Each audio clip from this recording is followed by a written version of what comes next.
আসসালামু আলাইকুম লার্নার্স। আজকের ক্লাসটা অনেক বেশি গুরুত্বপূর্ণ ফর স্পোকেন ইংলিশ। দেখি আজকের ক্লাসে আমরা কি শিখতে পারি।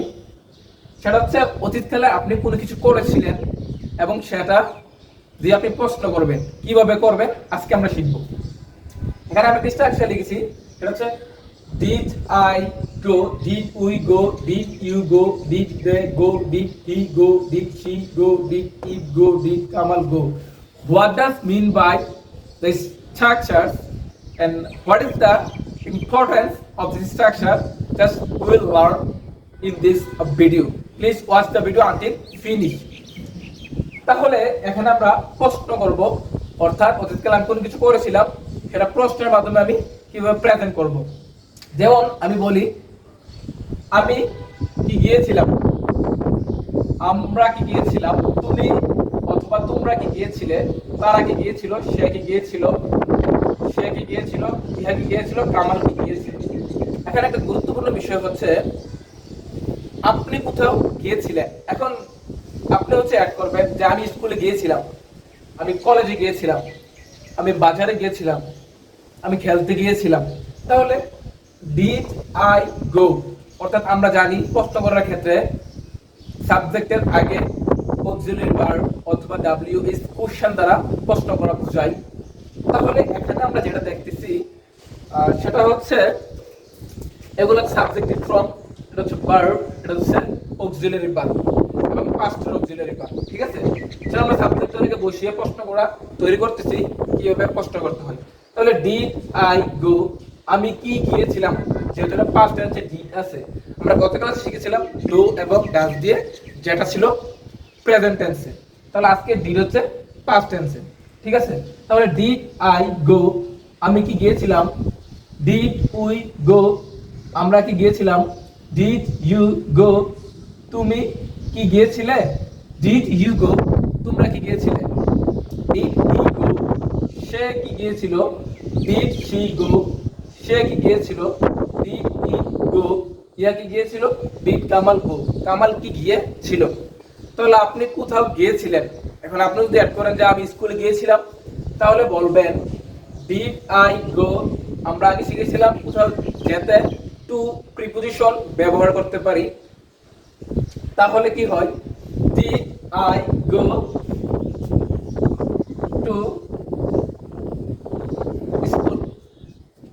Did I go to school, আমি কি, এখানে আপনি স্কুল অ্যাড করে দিবেন, স্কুলে গিয়েছিলাম।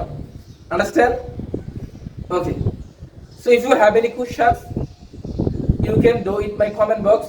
After watching this video, inshallah I will try to answer your question perfectly as much as possible by me without any doubt, without any hesitation. ঠিক আছে, আমি আশা করি এই ক্লাসগুলো আপনার জন্য সত্যিকার অর্থে অনেক উপকারী হবে এবং if you do practice regularly, inshallah your English will be expert gradually. So be patient for until finish 9th class in my course. So without any cost, you are getting these classes which is really crucial for you to develop your English level. Got it?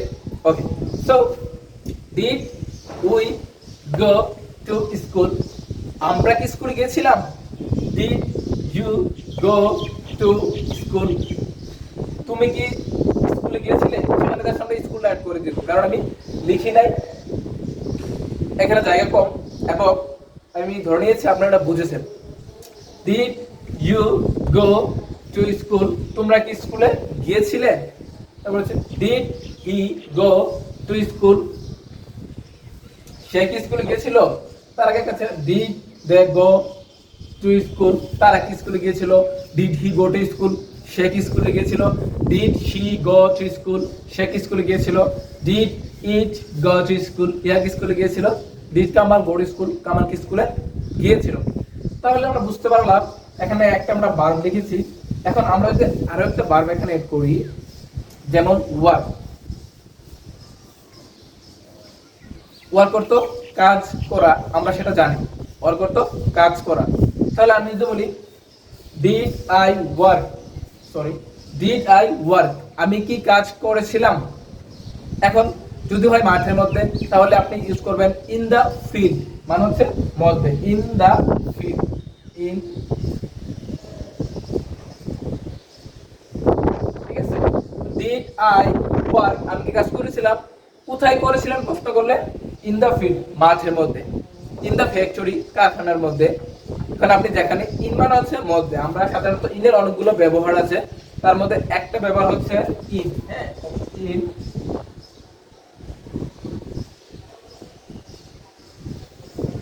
ইনের অনেকগুলো ব্যবহার আছে, তার মধ্যে একটা হচ্ছে আমরা কোনো কিছুর মধ্যে বোঝাইতে ইন ব্যবহার করি।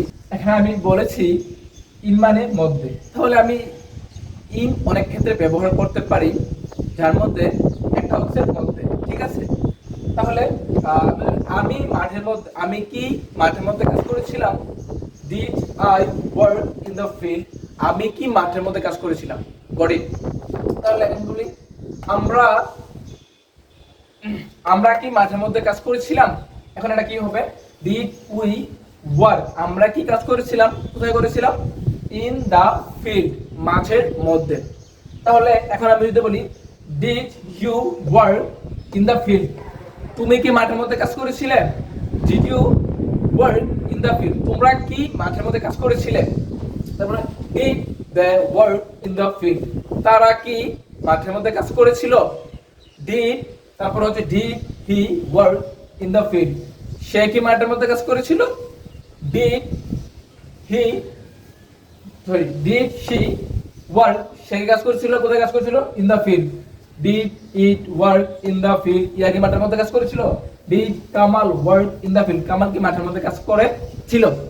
তাহলে আমরা বুঝতে পারলাম এখানে জাস্ট আমরা শুধু 12টা চেঞ্জ করব এবং এই স্ট্রাকচারটা রাখবো এবং নতুন একটা ভার্ব ইউজ করলে আমাদের নতুন একটা সেন্টেন্স হয়ে যাচ্ছে। এখন what is the important thing here, that আমরা যদি একটা স্ট্রাকচার দিয়ে সবগুলো কোশ্চেন করে ফেলতে পারতেছি, ঠিক আছে। তাহলে আমি যদি বলি এখানে নতুন আরেকটা ভার্ব ইউজ করি, প্লে, ঠিক আছে, পি, তাহলে আমরা জানি প্লে অর্থ খেলা করা, প্লে অর্থ খেলা করা। এখন যদি বলি ডিড আই প্লে, আমি কি খেলা করেছিলাম, এখন কোনো জায়গায় খেলা করেছিলাম, সেক্ষেত্রে ইন দা প্লেগ্রাউন্ড ফিল্ড, মাঠের মধ্যে, ইন দা প্লেগ্রাউন্ড ফিল্ড। তাহলে ডিড আই প্লে, আমি কি খেলা করেছিলাম, ইন আওয়ার সেন্ট্রাল ফিল্ড, আমাদের কেন্দ্রীয় মাঠের মধ্যে। তাহলে আপনি যেখানে খেলা করেন জাস্ট ভার্বের পরে সেই অবজেক্টটা অ্যাড করে দিবেন, তাহলে আপনার সেন্টেন্স বড় হয়ে যাবে এবং সুন্দর হয়ে যাবে। তাহলে ডিড আই প্লে, আমি কি খেলা করেছিলাম, এখন কি খেলা করেছিলাম, football, cricket, badminton, volleyball, basketball, any kind of games you can add here, got it? Not like that you have to use change everything to make a new questions. Just if you can change the main verb of this structure and you can expand your sentence, you can make thousands of sentence just by using this one structure.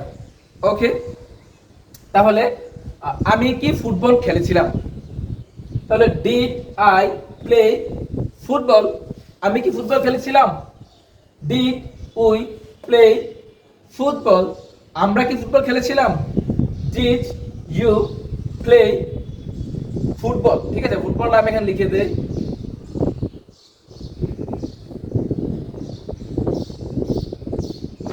ঠিক আছে, football.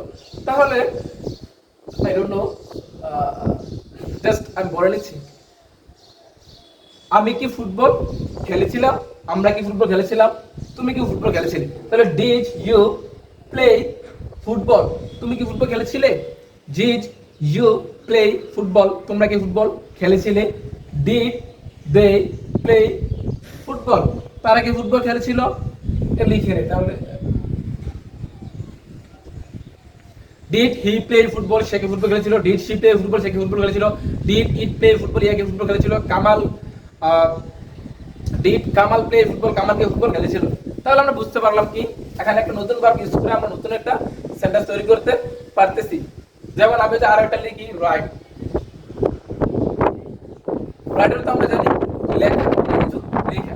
তাহলে did I write a story, আমি কি একটি গল্প লিখেছিলাম, did we a story?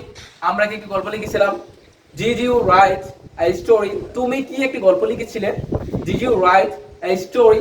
তোমরা কি একটি গল্প লিখেছিলে? Did he write a story? সে কি একটি গল্প লিখেছিল? Did she write a story? সে কি একটি গল্প লিখেছিল? Did কামাল রাইট, কামাল কি একটি গল্প লিখেছিল? এখন এখন ইম্পর্টেন্ট বিষয় হচ্ছে আপনাকে এইভাবে কন্টিনিউয়াসলি প্র্যাকটিস করতে হবে।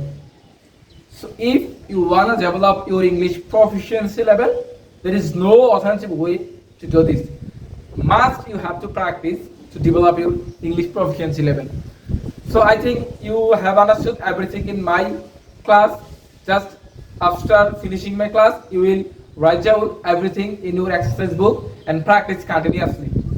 How many times and how many time you are expecting to develop your English, and this is really significant for you.